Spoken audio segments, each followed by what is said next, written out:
planetas soltos ou inaspectados. Então, eu trouxe aqui um exemplo de uma lua solta. O que é isso na prática aqui do mapa, né? É um planeta que ele não faz aspecto nenhum.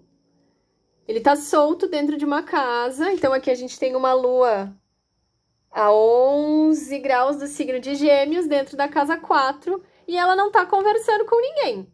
Ela não tá fazendo aspecto com nenhum planeta. Então, isso a gente chama de um planeta inaspectado ou de um planeta solto. Os planetas soltos são aqueles que não interagem com outros planetas e, portanto, não fazem parte da figura de aspectos do mapa. Então, eu não tenho planeta solto, tá? Mas só pra gente entender o que é isso, né? Os planetas soltos não fazem parte da figura de aspecto do mapa. Então, digamos que eu tivesse um planeta solto aqui em Áries, na casa 2. Ele estaria solto, ele não teria nenhum tracinho saindo dele, ele não faria parte do desenho. É legal da gente entender isso num nível ampliado, o impacto que tem isso. Então, tem toda uma conversa acontecendo e aí tem um planeta aqui completamente à parte, isolado aqui da figura de aspectos, tá? É como aquela pessoa que você insiste em convidar para fazer algo, mas ela sempre recusa. Não se mistura. Esses planetas possuem características muito observadoras e, como não são estimulados por nenhum outro planeta, podem se manifestar em sua verdadeira essência, sendo mestres de si mesmos. Então, isso é bem interessante, porque pensa um planeta solto aqui, só observando tudo isso aqui acontecer. Ele não tá aqui dentro. Ele tá fora. Ele tá só observando essa muvuca aqui, essa figura. Então, são planetas extremamente observadores. As características de um planeta solto, elas são muito puras. As habilidades de um planeta solto, aqui nesse exemplo que eu trouxe, é uma lua em Gêmeos. As características de uma lua em Gêmeos solta vão ser extremamente puras dentro da casa que ela se encontra. Aqui no caso do exemplo é a casa da lua, é a casa de Câncer. Então é nesse sentido que a gente vai entendendo, tá? Porque quando a gente tá, os planetas conversando, eles estão interagindo, eles estão interferindo uns aos outros. O planeta solto, não. Então, podem se manifestar em sua verdadeira essência, sendo mestres de si mesmo. Pensa assim, o planeta tá ali observando tudo e tirando conclusões e refletindo com ele mesmo e se manifestando a partir dele próprio. Ele é um mestre de si mesmo, porque ele tá o tempo inteiro ali com ele, refletindo. Ao mesmo tempo, se encontram alienados ao mapa e à sua própria consciência. Ficam por fora. É isso. O planeta solto, ele tá por fora da figura de aspectos, então ele tá por fora.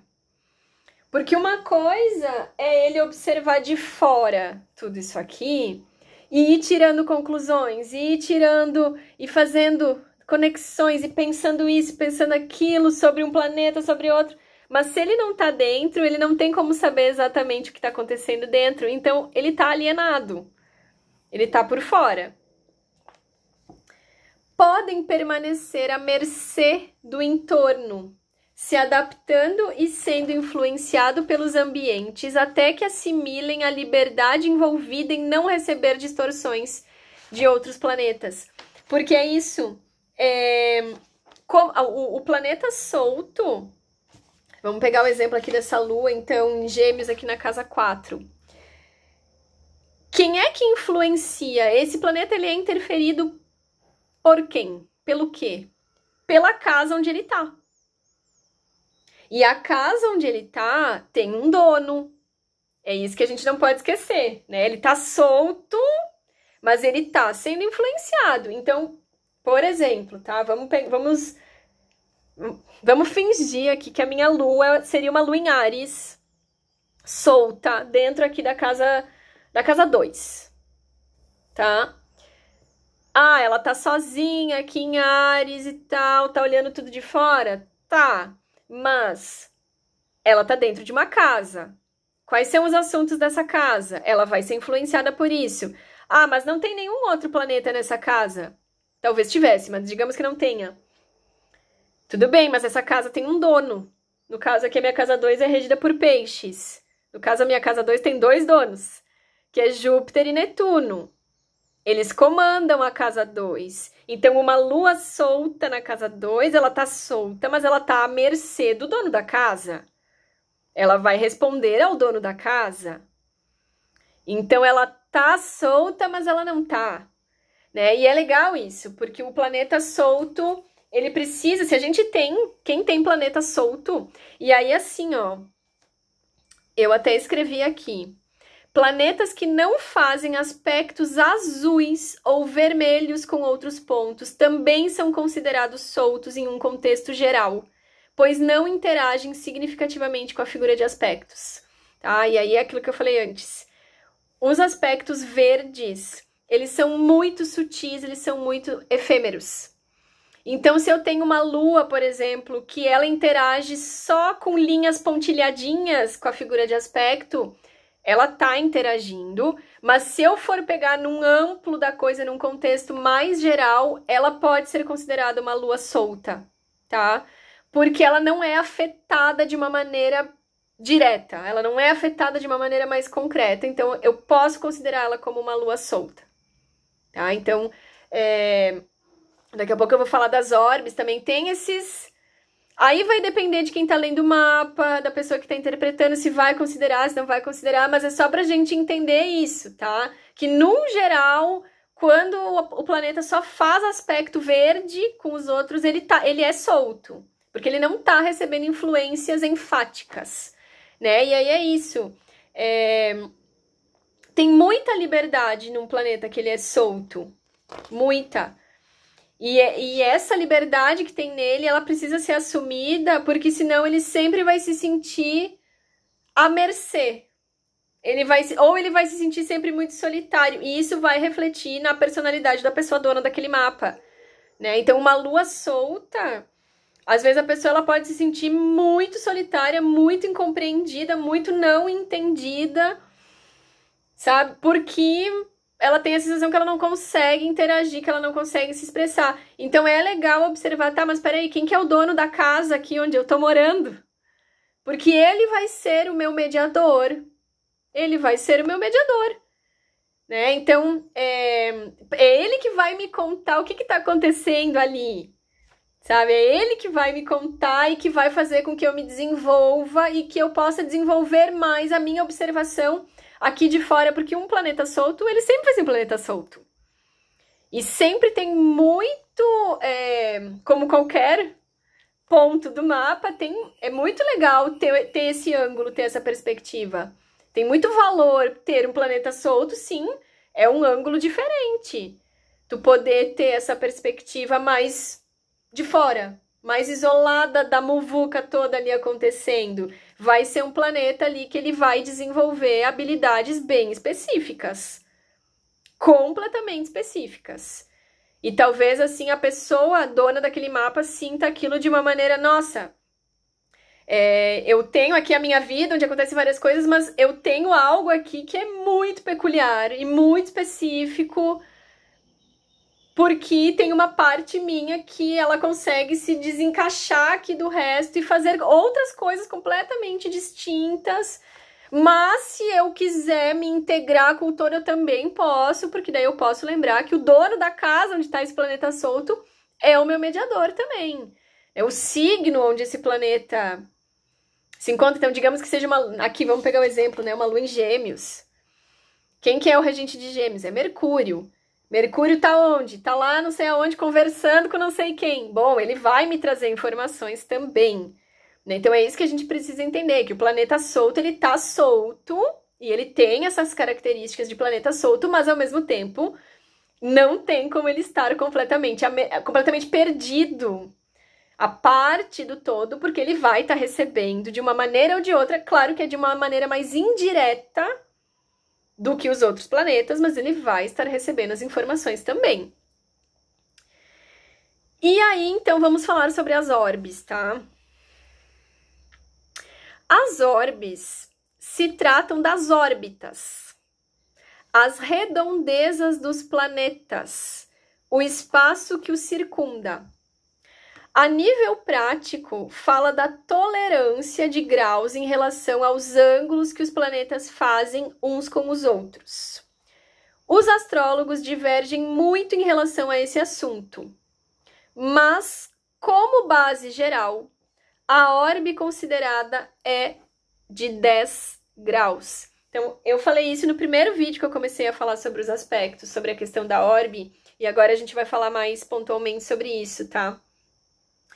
Então, a orbe é isso, né? Então, aqui no meu mapa, a gente tem, por exemplo, essa quadratura de uma Vênus a 4 graus de Libra com um Júpiter a 4 graus de Câncer. É perfeita. Ela é completamente no ângulo perfeito de uma quadratura. Agora, se a minha Vênus tivesse a 14 graus de Libra, ainda assim seria considerada uma quadratura porque tem uma orbe de 10 graus. Tem uma tolerância de 10 graus. Ou se o meu Júpiter tivesse a 14 de Câncer, ou se ele tivesse a 24 graus de Gêmeos, ele continuaria fazendo uma quadratura. Não seria uma quadratura perfeita, não é um papo tão reto, mas a orbe é isso. É uma tolerância de 10 graus para mais e 10 graus para menos do ângulo exato, do grau exato, onde forma o ângulo perfeito. É isso. Então, como assim? É como quando estamos em várias pessoas e alguém começa a puxar assunto com a gente. Como sabemos que é com a gente? O nível de proximidade da pessoa, para onde o olhar dela está sendo dirigido, sua linguagem corporal e outros fatores fazem a gente se sentir inserido em uma conversa. Com os planetas ocorre o mesmo, sendo a orbe o indicador de proximidade e retidão da comunicação. Então é isso. Quanto mais exato o grau estiver, mais reto é, sim, é comigo mesmo que está sendo falado. Eu não preciso achar que é mesmo comigo. Vamos tomar como exemplo a oposição. Essa interação ocorre quando os planetas estão a 180 graus de distância. Se considerarmos uma orbe de 10 graus, então de 170 a 190 graus é considerado oposição. Mas quanto mais próximo de 180, mais reta a palavra está sendo dirigida, mais sério é o papo e mais afetados são os envolvidos, tá? Então, assim, primeiro para a gente entender aqui no desenho do mapa, tá? Vamos pegar aqui uma oposição do meu mapa. Então, Júpiter a 4 graus de Câncer, fazendo oposição com Saturno a 7. Não é uma oposição perfeita, mas é uma oposição porque está dentro da orbe, né? 7 menos 4 é 3. Então, tá em oposição. Urano tá a 1 grau. Para 4 graus, a 1 grau de Capricórnio, né? 4 graus de Câncer tá o meu Júpiter. 4 menos 1, 3. Tá em oposição. Netuno tá a 9. Também tá em oposição. 9 menos 4, 5. Então, para esse Júpiter aqui, a 4 graus de Câncer, estar em oposição a algum planeta, os planetas eles têm que estar no máximo a 14 de Capricórnio. Ou aqui para trás, vamos calcular aqui. Então, se ele está a 4 de Câncer, no máximo a 24. 4, 0, 6, 24 graus de Gêmeos, né? Daí 24 para 30 dá 6, mais 4, fecha os 10. Aí se tivesse um planeta a 24 graus de Sagitário, faria oposição ainda com o meu Júpiter em Câncer. Ou se tivesse um planeta a 24 graus de Gêmeos, ele faria oposição a um planeta aqui que tivesse a 4 graus de Capricórnio. A orbe é nesse sentido, tá? Mas, para facilitar a nossa vida, a gente não tem que ficar fazendo esses cálculos de cabeça. Então, preciso calcular orbes toda vez que faço um mapa? Não! O Astro.com considera uma orbe de 10 graus em relação a todos os aspectos, e nesta tabela aqui, que eu já vou mostrar, ele nos mostra todos os ângulos que os planetas fazem uns com os outros, considerando essa tolerância. Então, esta tabela aqui, como faço para interpretar essa tabela? Calma aí que nós já vamos chegar lá. Essa tabela aqui da página 73, que eu vou gravar um outro vídeo para falar dela, essa tabela aqui, ela vai mostrar as orbes, ela vai mostrar a distância ali certinho, pra gente não precisar ficar fazendo esse cálculo. Caso a gente olhe pro desenho e tenha dúvida se tá fazendo, ou se quer saber se tá muito distante, se é uma oposição, mas quase não é mais uma oposição. Enfim, a gente pode consultar essa tabela que vai estar dizendo ali direitinho, facilitando a nossa vida pra gente saber a distância dos ângulos, pra saber as orbes, tá? Então, essa tabela aqui, logo mais, a gente vai puxar ela aqui, tá? Na página 78 a gente tem a tabela de aspectos, compreendendo a tabela de aspectos, mas antes disso tem outras coisas que a gente vai olhar, e logo mais a gente vai olhar e aprender a interpretar essa tabela que vem aqui embaixo, junto do desenho do mapa. É isso.